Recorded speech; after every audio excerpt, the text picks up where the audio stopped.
Hey everybody, hope you're all doing well.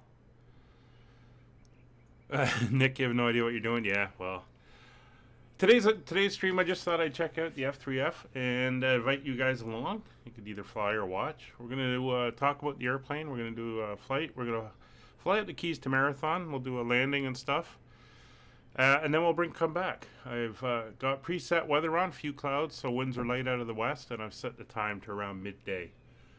So we'll have some nice sunlight. So let's take a look at the airplane as we start off here. I'm going to just go around the outside, and we can discuss it. So this is the Grumman F3F. It was a replacement to the F2A, or the F2A, which was an early 1930s U.S. Navy fighter airplane. This is designed in about 34, 35, went into production 36, and between 36 and 37, they made enough to stock all the aircraft carriers that were in service and a few training squadrons, and including a couple training squadrons in the U.S. Army Air Corps.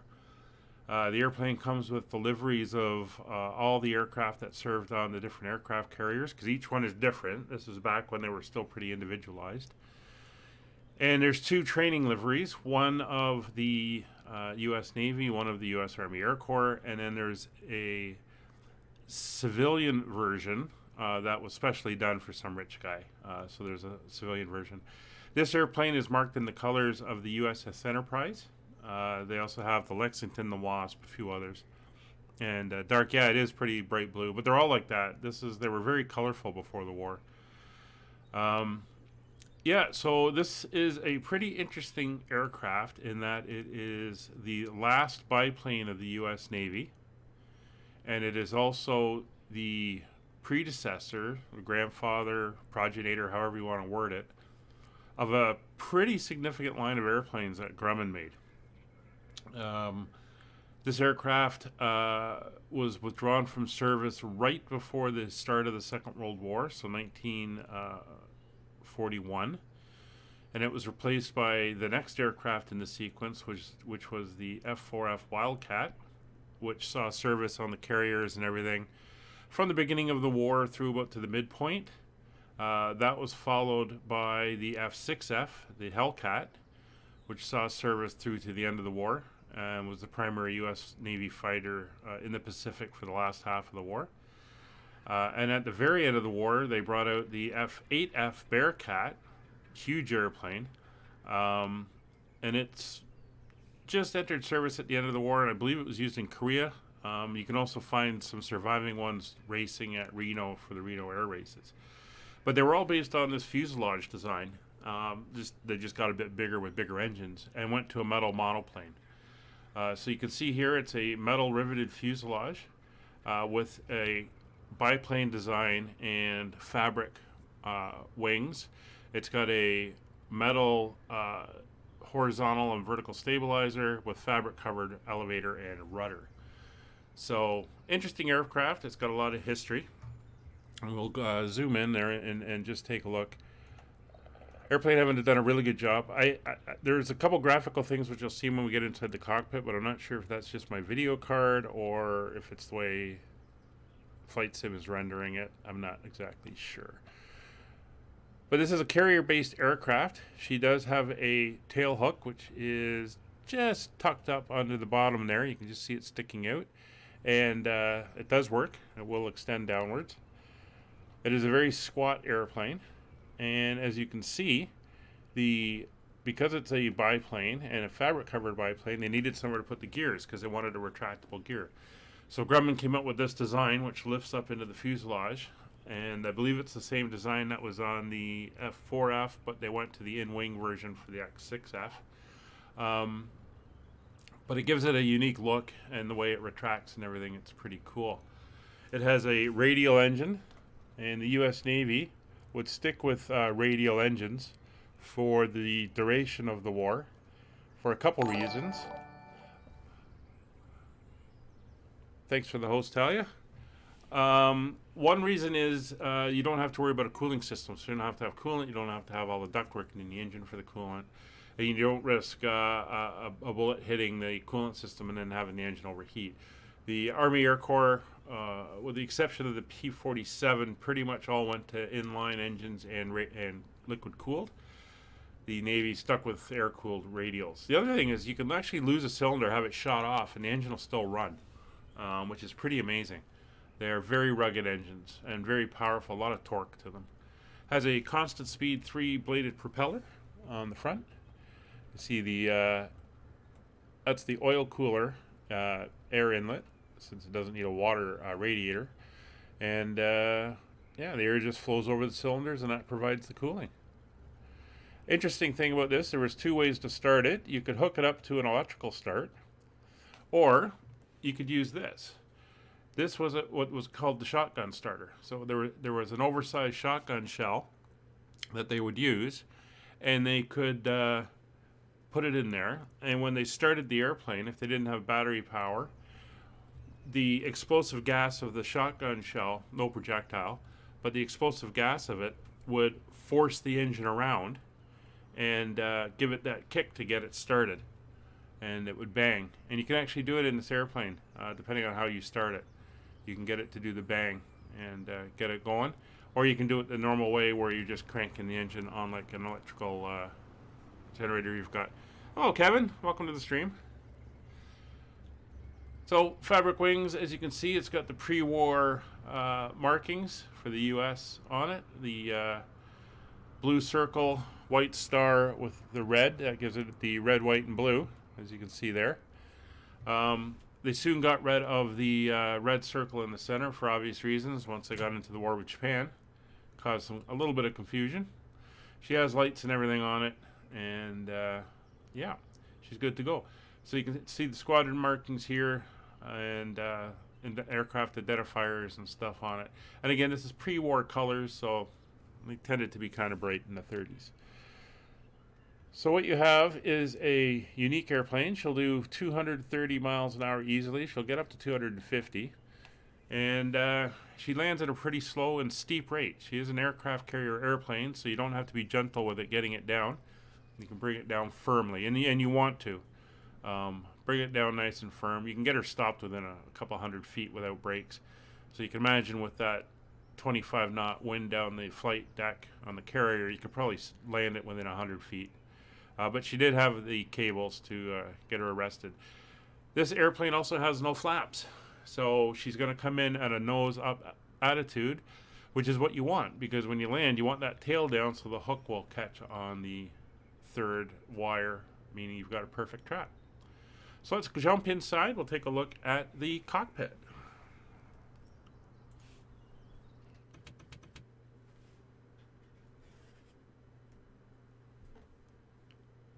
All right, we're on board here, and you can see some of the issues. This is supposed to be like an aluminum stuff, but I'm getting some weird graphical issues there and sometimes along there, but it is what it is.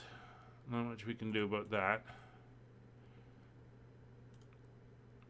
Just looking, there's supposed to be a click spot where you can bring down modern day avionics, but I haven't quite been able to find that click spot yet. It's supposed to slot down somewhere.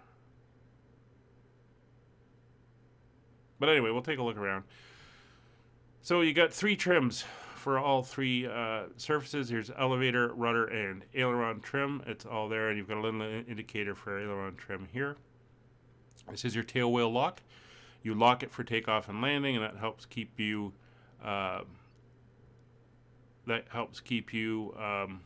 straight on the runway for takeoff and landing. You unlock it for taxiing.